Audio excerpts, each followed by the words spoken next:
Hello, everybody. I am Simon Preston, and welcome back to Reggae Boyz Commentary. This is the platform where we'll come together to discuss everything in relation to Jamaican football. This is your hub for everything Jamaican football related. How's everybody doing this evening? Well, I hope you guys are doing well. It's Friday. Depending on where you're watching this video right now, it's even Saturday. And if you're far ahead of the rest of the world, then it's an even different time as well. So it really depends, you know. Did you know that the country that is the furthest ahead in the world in terms of time is an island called Caribas? Caribas is in the Pacific and it's already closing in on Sunday in Caribas, 19 hours ahead of Jamaica, in that vicinity. Baker Island is the furthest away from Jamaica in terms of time, good 7 hours behind Jamaica. The last country in the world, last place in the world to see lights. Them, yeah, the Cook Islands, American Samoa. So regular Samoa and American Samoa. Samoa and American Samoa 24 hours apart. That's the difference. But I've been on a tangent a little bit too long, and we're going to talk about what you're seeing in your title right now. So, as you know, there are many experiences that I use to reflect upon, and I do think when you're trying to achieve a goal in life or when you're on the road to success, there are certain elements that you can use for inspiration. There are certain elements that you can use for growth and also progress as well. Now, I'm going to explain what exactly I mean when I say all of that in particular. Now, here's the situation.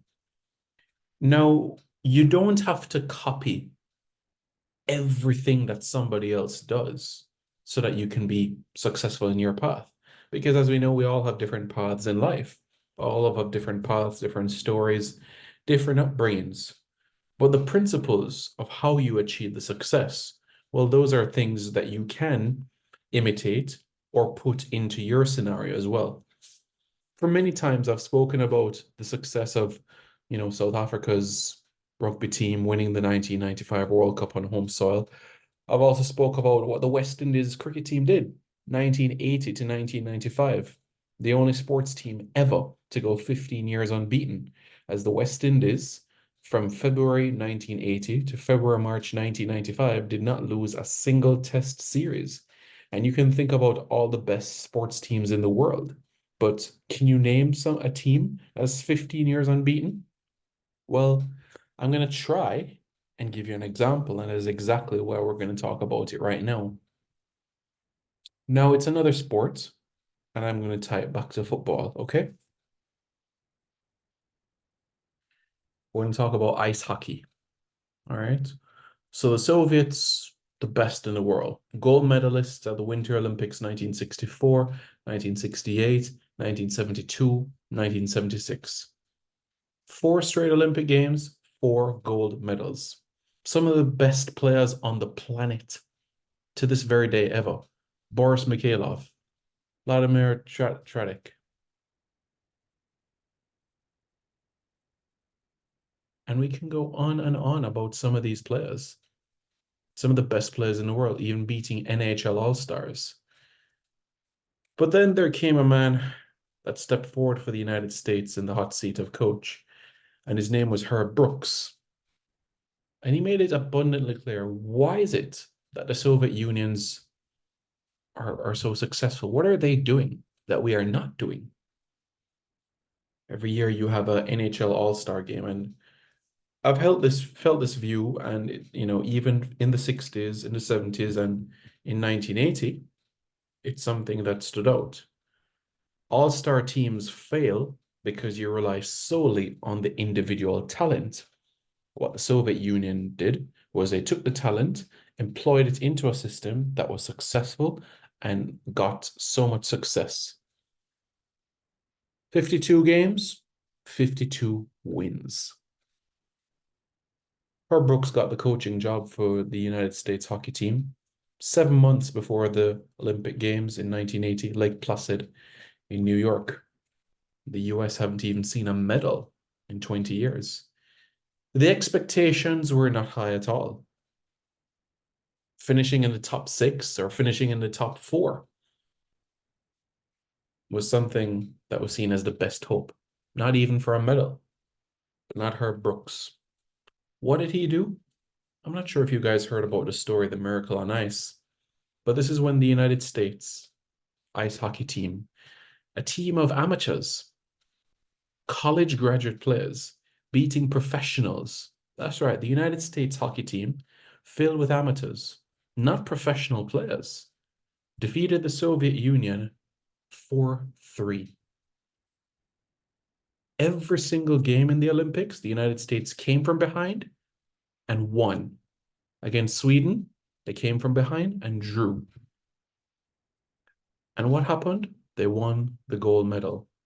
For the first time since 1960, the United States were winning a gold medal in ice hockey at the Winter Olympics. Jim Craig, the man between the sticks. Many people expected Januzaj to be in goal, but it was Jim Craig, the man between the sticks, for the goaltender for the United States. Quite a game it was. Vladislav Cherdiak, the best goalkeeper in the world. And you know what was said? If you score on him, keep the puck, because it doesn't happen often. So what is it that the United States did that made them not only be gold medal contenders, gold medal winners, but also change the hearts of a nation? Remember, this was a period of time where the United States, Russia, and other countries were getting ready.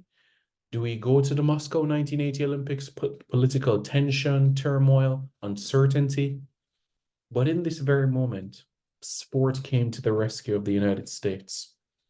United people all across the country, from West Coast to East Coast, from the North, North Dakota, South Dakota, Minnesota, St. Paul, Boston, people from all these different northern states coming together and united the nation. Jim Craig, Mark Johnson, Rob McCallaghan, Bill Baker, yeah, Michael Uzioni, Jack O'Callahan, Bob Suter, Mark Wells. Under the tutelage of Herb Brooks, what did they do? They won the gold medal. And it inspired a nation. And now every 4 years, the United States had a different mentality. We're not going there to make up the numbers, but we're going there to compete for a medal. And certainly that mindset changed after winning in 1980. Belief. So for those that studied theory of knowledge, which is a branch of philosophy, you'd know that opinions can change over time. You all remember an interview that Coach Theodore Tupper Whitmore did with FIFA TV. And he said every 4 years, Jamaica gets together to sit down and watch the World Cup 1986, 1990, 94, watching Brazil, Argentina, Germany, France. So it was a dream for Jamaica to get to the World Cup, but it became a reality. And we know what that feels like. We know what that taste is like. Like crisp water. The Senior World Cup, 2 under-17 World Cups, an under-20 World Cup, 2 Senior Women's World Cup appearances.